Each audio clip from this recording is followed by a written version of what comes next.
So firstly, Don, talk to me about what Black History Month means to you on a personal level. Yeah, well, I think it's a, unless I'm mistaken, it's a relatively new thing in this country over the last few years. And really, you know what? I think the last sort of 18 months has highlighted what a fragile sort of world we live in, really, and that the good things in life should be celebrated. So for me, it's a celebration. Obviously, it's reference, Black history, Black culture, but it's a celebration of success stories. And of course, success stories span all creeds, all colors, all walks of life, etc., etc. But it's just wonderful that we can utilize a month to bring some of these wonderful stories. And certainly, I have heard things during the course of Black History Month previous that I would never have known without Black History Month. So for me, it's a celebration. It's an education. It's an enlightenment, and all the good things, really, in a world where there's so many bad things going on at the moment. Yeah, very, very true. And for you personally, I guess, how does it feel to be part of Black history in the UK? Because I mean, that is what it is. You know, your career coming up through a white dominated sport and having to work, as they say, twice as hard to get noticed. How is it for you to feel a part of that, or do you not feel a part of it? No, certainly when I get invited to speak about it, like you guys have kindly done, then of course you feel a tiny part of it. Certainly my achievements in life, and I don't view that. I'm blessed, really, and I don't actually view probably the achievements in my life that are known to the public as the best achievements of my life. You know, my creating my two beautiful children, for instance, is by far and away the best thing that I've ever done. Actually getting awarded an honorary fellowship from the University of Wolverhampton for my services to charity. These things far outweigh anything that I was able to achieve on a football pitch or in front of a television camera or describing football stuff. So, you know, for me, I just count myself very, very lucky. And if over the course of that time where I've had the privilege of doing something that I love doing all of my life, that I've inspired one single person, then that'll do for me. Well, it could have been very different though, couldn't it? Because at the start of your career, you were balancing working as an apprentice, and well, actually, you turned down the apprenticeship, didn't you? So you were balancing working and football. So just talk to me about that part of your career. Yeah, it was really interesting, really. Obviously, different generation. Obviously, the football clubs take kids a lot younger in this day and age than they did. I think it tended to get taken on by a football club at the age of sort of 12, 13 in my day. I didn't get taken on, although I represented Leeds schoolboys. So the best sort of 20, 25 footballers in Leeds representing your city, playing against other cities. Couldn't really get a game, was always a sub. So never really had the pressure of thinking that I was even trying to become a professional footballer. I was just having a ball. I was just enjoying football. And actually, that's a large chunk of the advice that I give to kids and parents now, is that there's so much pressure on youngsters now to fulfill dreams and meet expectations that, you know, sometimes I think they forget that the reason that they started doing it because they loved it and they were having fun. So going back to my own journey, I played with freedom because I didn't think I would be good enough to be a professional footballer. So I was just enjoying it, and took an apprenticeship as an electrician. This hairstyle, by the way, is not a reflection of how bad I was as an electrician. And I loved it. I absolutely loved being an apprentice electrician, and actually getting up at 6 a.m. and catching 2 buses across Leeds to go to work gave me a grounding for hard work. And that's basically what my football career ended up being based on. I wouldn't, without wanting to be detrimental to myself, I wouldn't describe myself as an easy on the eye, technically gifted player, but the fans sort of got behind me because I left everything out there, whether I was playing good, bad, or indifferent. I left everything out there. So that grounding as an apprentice electrician really gave me a really solid foundation from which to work, in terms of, at the very, very least, giving everything that you had in terms of effort and application. So again, long story short, I'm 16 years old. I'm playing for a team called Collingham in the Northern Counties East League. So those people that are from up north will know that league. It's an open age league. It's probably, I don't know, 6 or 7 levels below the football league, that kind of, so good standard, especially when you're only 15, 16, playing against men, and literally got spotted and invited to a trial by Bradford City. And my mentor back then was a gentleman called Ken Parkin. He arranged everything. He was the manager of Collingham. Took me across for a trial game at Bradford City at the age of 16. We won 3-2. I scored all 3 goals and was invited by Bradford to have an apprenticeship. And Ken Parkin and my parents did a lot of investigating into and we discovered that really only 10% of sort of 16-year-olds that get taken on professionally in those days, and it's probably similar now, only 10% will go on and have a long career in football and make a living. So those odds weren't good enough for me to give up my apprenticeship as an electrician. I had a job for life with Leeds City Council. So I sound quite grounded, don't I, actually? Yeah, right. But I had good people around me in terms of my parents and Ken Parkin. And we decided that it was too big of a risk, really. So I carried on. And then Bradford invited me to play for them on a Saturday morning for their juniors. And then in midweek, I remember going to places like Anfield and playing against Liverpool reserves. Wow. In the Central League at the age of 16, being marked by Gary Gillespie and Steve Nippon at Liverpool, having 9 or 10 internationals playing for their reserve team. So what an education, what a grounding to prepare you for what was to come. So balancing it was relatively easy, really. It was more that I was playing football. So I played Saturday morning for Bradford City Juniors. I played Saturday afternoon for Collingham. I played for a Sunday team. And then in midweek, I played for Bradford City reserves on a Tuesday or a Wednesday. So it was all about playing rather than training. So it was about getting your work done and heading off to play football, which of course, as I've said, I absolutely loved. And so it wasn't a hard balancing act, if I'm honest with you, in answer to your question. I know that was very long-winded, but we got there in the end. No, listen, there's loads to take in from the story. I mean, you say it was you say it wasn't difficult to balance it, but it sounds it to me. All those matches, your legs must have been screaming. You just don't feel it when you're that age, I go and have a round of golf now and I feel my legs, but to play 3 or 4 games a week when you're 16, 17, 18, it didn't feel difficult at the time. And because I was loving it, and again, I reiterate, I didn't have any expectations about becoming a professional footballer.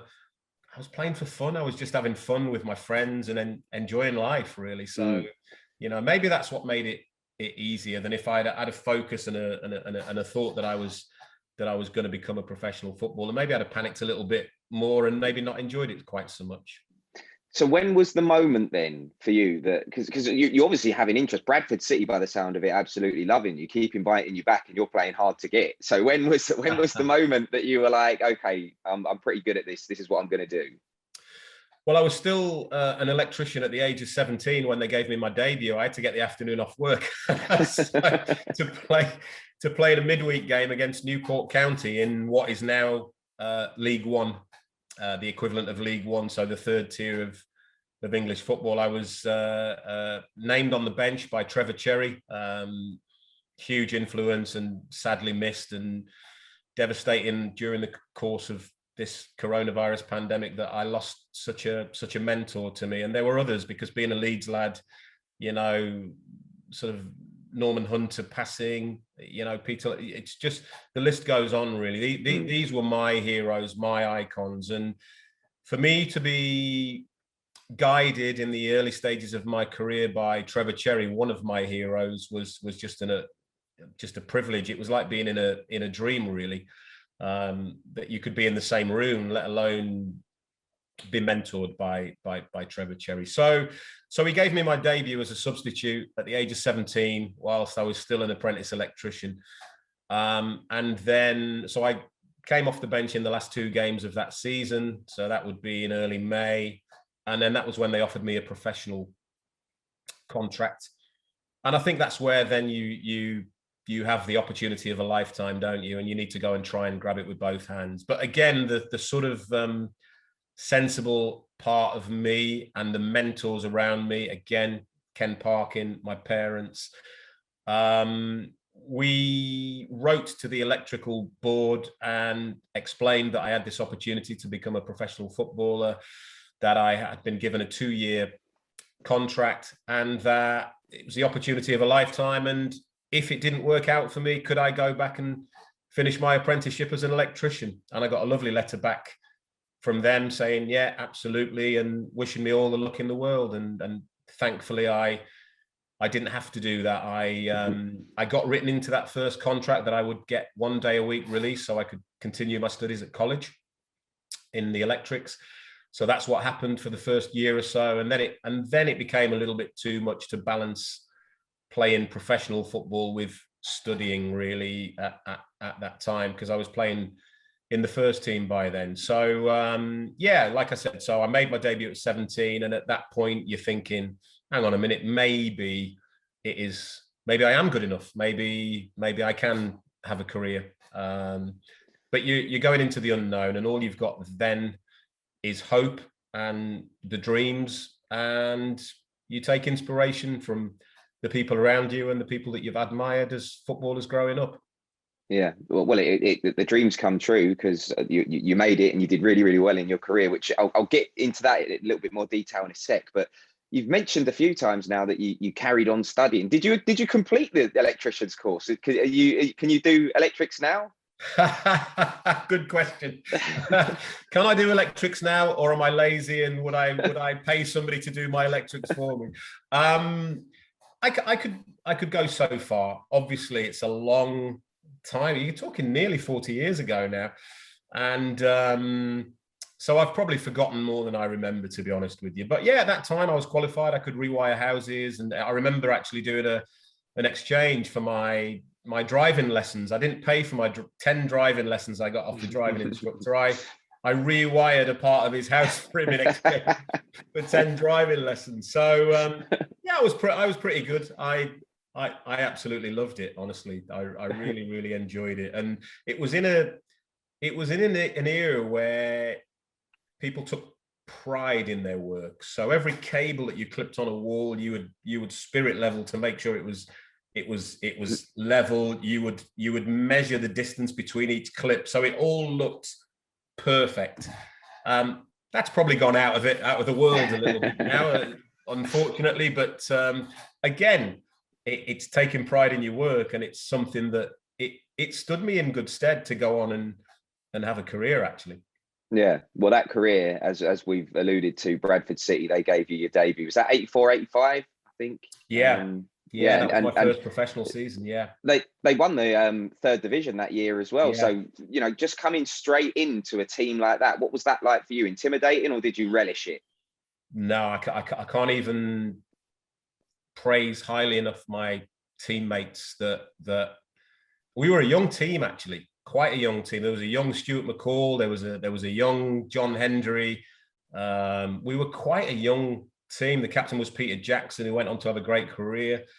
And my first ever strike partner, who's again sadly no longer with us, was a big Irish fella called Bobby Campbell, who totally protected me. So in those days, the physical element of football was a lot more than it is now, and you had to win the physical fight first before you could overpower or outwit the opposition. You were tested physically and mentally, and these lads just totally protected me. Trevor Cherry protected me. Trevor Cherry, I don't think he played me more than 6 or 7 times without, regardless of how well I was playing, how many goals I was scoring, without taking me out and giving me a rest. And at that time, you probably don't really appreciate why, but then you reflect and you totally understand why, because it's not just physically draining, but emotionally you're playing against grown men. You're new to the game. You're not used to training 4 or 5 days a week and then playing once or twice a week. Probably took me a year to get used to the whole professional scenario, really. But going back to your question, I didn't feel intimidated. I didn't feel stressed out about whether I'd fit in or not, because my teammates and my manager and my assistant manager, shout out to Terry Yorath as well, they just made it easy for me, really. And of course we did win the league, and little did I know then that it would be only one of 2 things that I'd ever win in terms of a team, really. The other one being at Walsall, winning a playoff. But you just think, wow, this is great. And obviously the whole Bradford Fire thing just tarnished literally everything, took any satisfaction away, and led to the whole community just mourning for not just days, but literally months and possibly even years, how it affected all of us in different ways. So although the things on the pitch went super well, obviously it was a really traumatic ending, and things like that stay with you forever. And there isn't a day goes by where I don't think of those 56 people that lost their life. It must have been massively emotional to be part of the team at that period in time. Can you just explain that to us, to the people who may not understand that?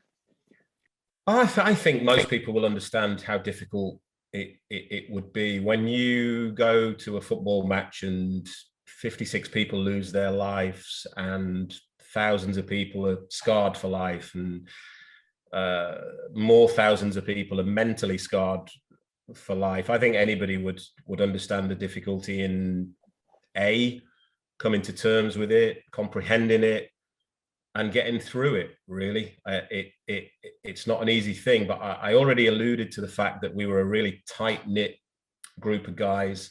In the days where squads weren't 25, there was probably 15 players in my day in a squad, and your manager.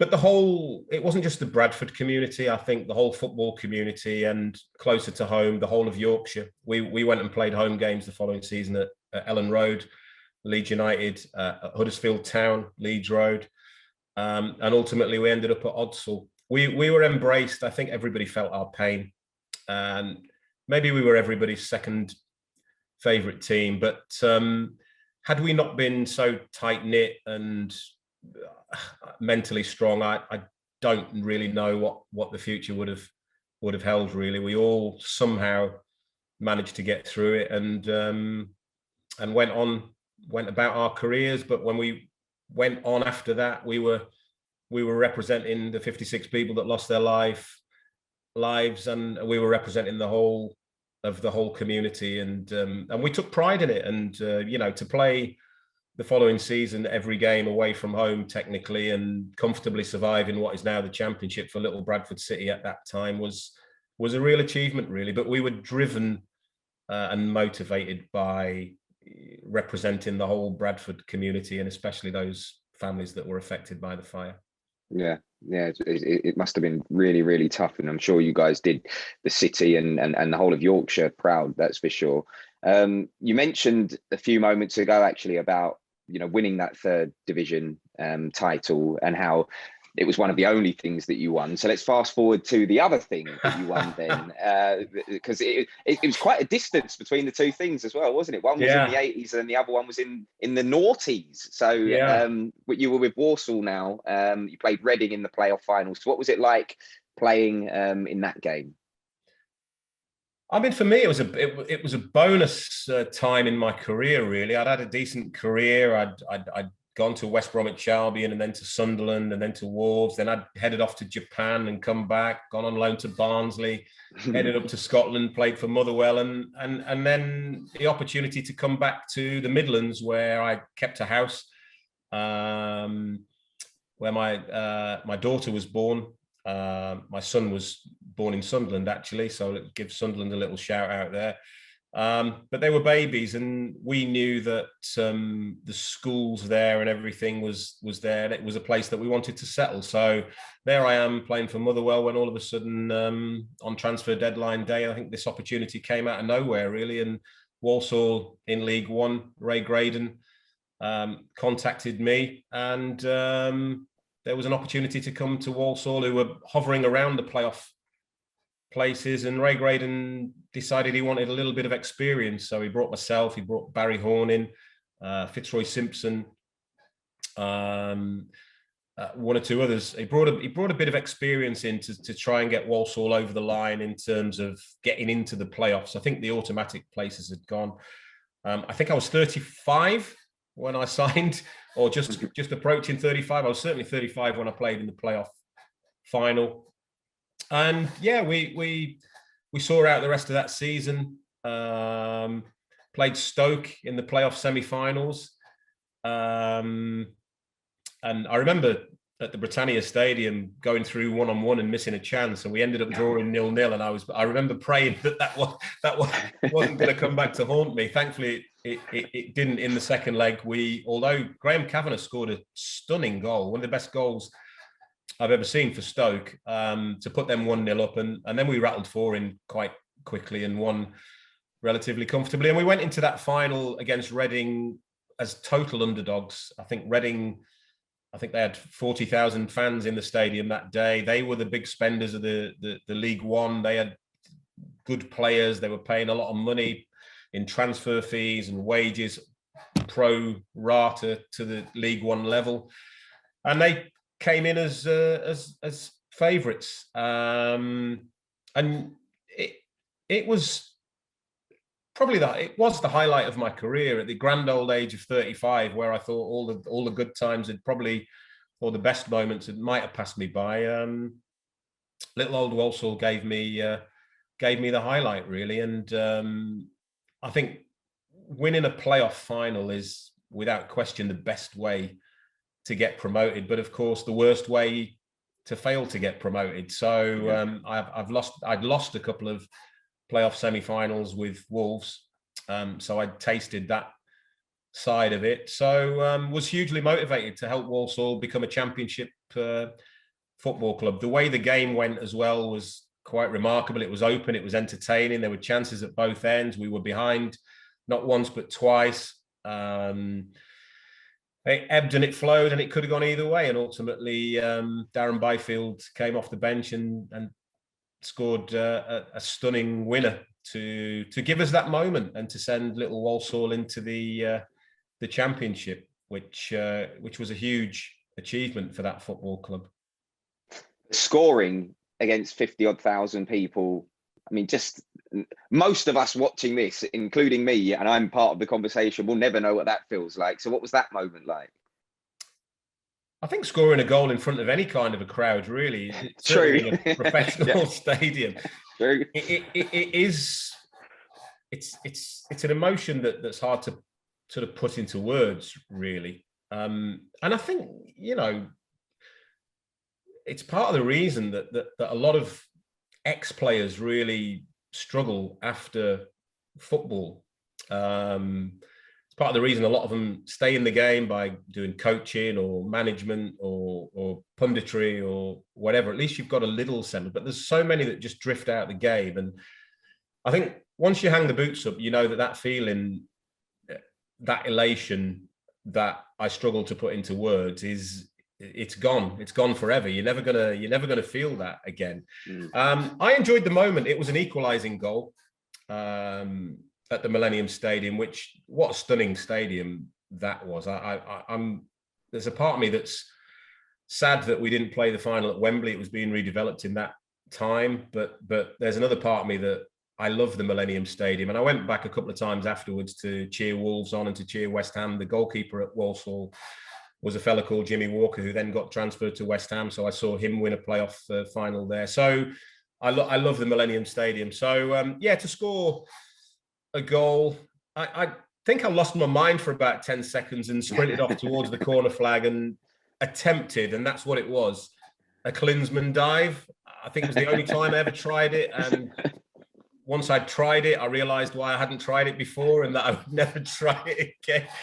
It wasn't graceful, to be honest. So, yeah, it's scoring a goal in front of 50,000 people, like I say, or even 28,000 at Molineux, or 20-odd thousand at the Hawthorns, or, 20-odd thousand at Roker Park, or 20,000 at Valley Parade. It was a sensational, remarkable feeling, really, that I genuinely struggle to describe in words. Yeah, well, you just went through there some of the teams that you played for, West Brom and Wolves. You crossed the divide there. Sunderland's record signing as well. You must be very proud of an illustrious playing career. Yeah, I feel blessed, really, more than proud. I feel blessed that I had the opportunity. Who knows? I described that trial game that I had where I scored a hat-trick for Bradford City on trial. If I'd have had a rubbish game, maybe we wouldn't be talking now, you and I. So who knows, really? You need that little bit of luck to give you a start in your career. I got it on that day, and it just went forward. And I was lucky, as I said, some huge influential managers that I played for, many of whom aren't here anymore, the likes of Trevor Cherry. Ron Saunders took me to West Bromwich Albion. I had the pleasure of playing for Ron Atkinson at West Brom, who I love dearly. Dennis Smith took me up to Sunderland. I mean, how long have you got? I can't even tell you what it's like to play up in the northeast of England, and it's like a religion. And the way them supporters just embraced me, and and then obviously Graham Taylor took me to Wolves, again, no longer with us, but hugely influential, inspirational people. All of these people that I was lucky enough to work with and work for, that influenced me, not just as a footballer actually, but as a human being as well.